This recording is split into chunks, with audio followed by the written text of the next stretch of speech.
I don't think I can play another farming sim. Don't get me wrong, I love me a good farming sim, but we have to switch it up. Lately, it feels like there's been just an excess of farming games one after another, and I need something fresh.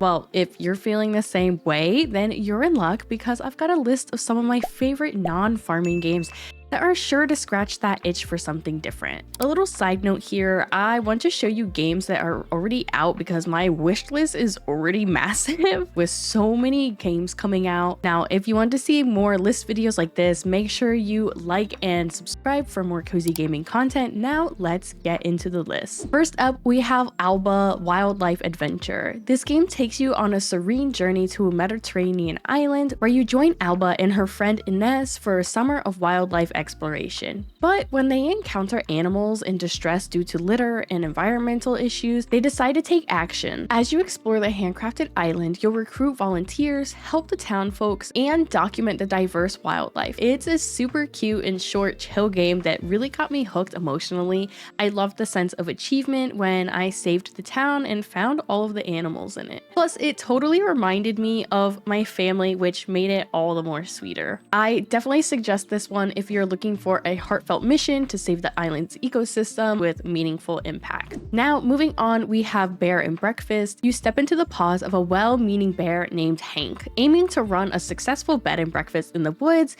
with the help of his friends. As you expand your business, you'll also uncover the mysteries hidden within the forest. The gameplay involves building and customizing your own inn with various rooms and amenities, keeping the guests happy to maintain your reputation and attract new customers. You'll complete quests and explore the secrets of the forest. This was such a fun and cute management game where you can really go at your own pace and run a bed and breakfast. Now, moving on, we have Cozy Grove. You embark on a life simulation adventure set on a haunted, ever-changing island. As a spirit scout, you'll explore the island's forest daily, uncovering hidden secrets and aiding the local ghosts. Through crafting and interaction, you'll bring color and joy back to Cozy Grove. I really suggest this one if you're looking for a game that offers you a little daily play, synced to the real world time, and providing a cozy, non-grindy progress. Now moving on, we have Distant Bloom, where you embark on a cozy management and exploration journey in a distant alien world. After landing on this desolate planet with your crew, your mission is to restore its once thriving ecosystem and build a new home for your species, nurturing a diverse array of alien flora, crafting useful items from your harvest, and uncover the mysteries of the planet's past through exploration. You reunite with your scattered crew, each with their own story, and shape the future for both nature and your community. I enjoyed running around, doing the quests, and figuring out which plants do well next to each other to revive that part of the planet. It was very satisfying when you would turn an area from being sad to flourishing. I absolutely love what this game stands for, and it's purely a relaxing game. Now moving on, we have a little bit of a crazy game, if you ask me. We have Eastward. It is a beautifully crafted adventure game set in a near future world on the brink of collapse. As society crumbles under the deadly toxic presence, players follow a journey of a hardworking miner and a mysterious girl escaping the subterranean society of Potrock Isle. You explore vibrant yet decaying landscapes, fend off peculiar monsters, and solve environmental puzzles as you traverse the world via a cross-country railway.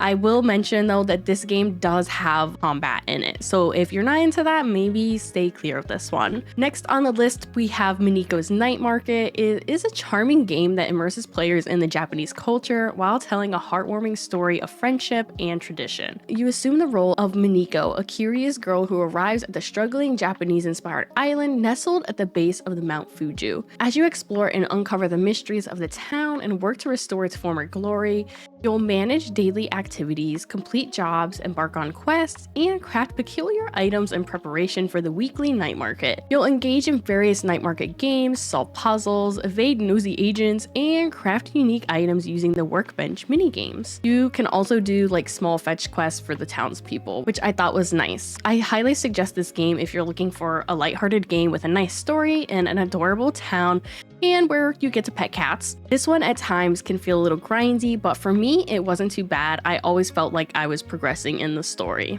Now moving on, we have Potion Permit, where you play as a skilled chemist sent by the Medical Association to cure the mayor's daughter and introduce modern alchemy to the town. You'll diagnose symptoms, gather ingredients, and brew remedies for the town folks. You'll explore the surrounding wilderness, confront monsters for materials, and craft various concoctions using your cauldron. You'll build relationships with the town folks, upgrade the town, and enjoy a peaceful countryside between treatments. This game is one of my favorites. I love that you get to go around and gather materials yourself, and you can also chat it up with the villagers. You don't always get patience every day, but that allows you to go grab more resources and kind of do as you please each day.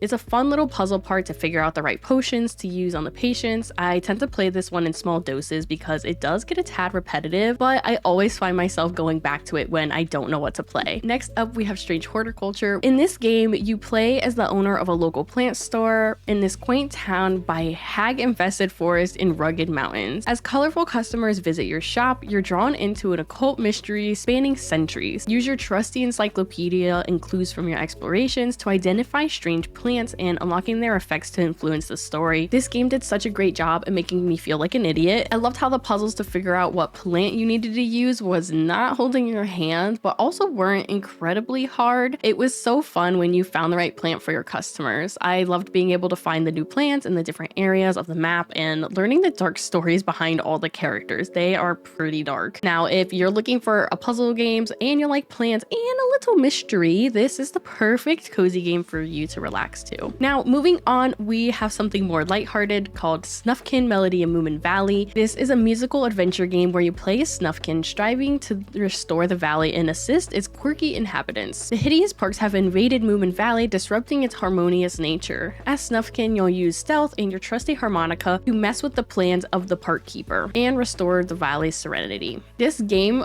truly surprised me at first. I didn't think I would like it because it's not really my style of game, but I couldn't help but feel invested in Snufkin's journey. I highly suggest this game if you hate rules, hate signs, and want a cute adventure game with a lighthearted story. Now moving on to something a little more somber, we have To the Moon.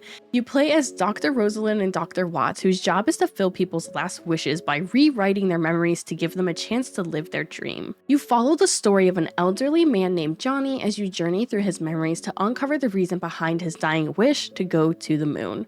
With no combat, this game focuses on storytelling and puzzle solving. Make sure you bring your tissues because you're gonna need them for this game. This game is an absolute masterpiece. I love the little puzzle solving you have to do throughout the story, and I highly suggest this one if you're up for a short emotional story but will make you cry like a baby. Now, moving on, we have Wildmender. This is an immersive game that tasks player with revitalizing a deserted world, where you explore the vast desert, collecting plants and crafting tools to shape the earth and channel water to your garden. You'll uncover the mysteries of the fallen civilization and befriend animals, spirits, and gods to defend the land from corrupting race. Through gardening, foraging, and surviving in diverse environments, players reclaim the desert acre by acre and reforest the world. This game is so cute and simple. I loved being able to explore the massive world created while making a difference in the planet in the game. I added this one to the list because for me, it didn't feel like your generic farming sim kind of game. I really suggest this one if you're looking for something relaxing with exploration, gardening mechanics, and it also has co-op play, which allows you to play with your friends to rejuvenate the world together, and you get to hug a frog. Now, moving on, we have Suika, a fruit puzzle game where you must stack fruits in a box so they do not cross the line at the top. Fruits that are alike combine into larger fruit and increase your score. You have to try to get a watermelon in the highest score for some, bragging rights. I suggest this if you're looking for an addicting, relaxing puzzle game that involves a lot of fruit and you just have some time to kill. This one is definitely addicting though, so I would be cautious. Now, moving on, we have Sugar Shack, where you take on the role of managing your own cozy establishment in a world stuck in eternal early spring. Fire up your oven, plow the land, and tap maple and bring life to the surrounding area. You get to customize your map from the position of neighbors and the flow over the rivers, and decorate it with hiking paths, fences, and chests. Each tile offers new quests, resources, and opportunities. I love games that allow me to run a business. In this case, it's a sugar shack. This one does have a little farming in it, but it's not the primary focus. The primary focus is running your own sugar shack and making sure your customers are happy. I highly suggest this game if you're into cozy management games. Now moving on, we have Don't Die in the West, where you start a new life on the prairie, explore the frontier, and build your own ranch. You'll craft gear and tools, including your deadly 6-shooter and dynamite, while navigating through the beautifully cruel world of the Old West. Your choices and actions shape your reputation, while you gather resources, hunt wild game, and venture into the mine shafts for hidden treasure. You'll build your dream ranch or massive hideout alone, or you can play with your friends and to take out these outlaws. This game has been a blast to play with friends, and I will warn you though, it's pretty buggy at the moment, but the whole concept of this game is really fun, and it also has a little bit of combat. Now we have one extra bonus game because this one has been on my wish list, and the play tests for this game have been phenomenal. I'm in love with this, and I cannot wait for this one to come out. We have Critter Cove. You're tasked with revitalizing a once thriving town known for its dirty streets and neglected beaches. As a combination life sim and town builder game, you explore the handcrafted open world, bending doublins to upgrade buildings and discover new blueprints and resources. You'll venture to the tropical world, diving for treasures and rescuing shipwrecked critters. All while crafting items, you get to grow unique plants and improve tourism by offering a freshly grown fruit. You get to restore rundown buildings, open new stores, and decorate your home with handcrafted furniture. This game I'm so excited for, and I got to play in 2 play tests for this game, and I absolutely loved the quirky characters and the quest to revive the rundown town. There is something so unique about this game and the art style. I seriously cannot wait for it to release. That wraps up my list of 15 non-farming sim games. I hope you're able to find something you can pick up today. Now leave in the comments below any non-farming sim games you would like to add to this list, and if you enjoyed this video, be sure to check out my most recent video, and don't forget to subscribe for more cozy gaming content. And until next time, so happy gaming.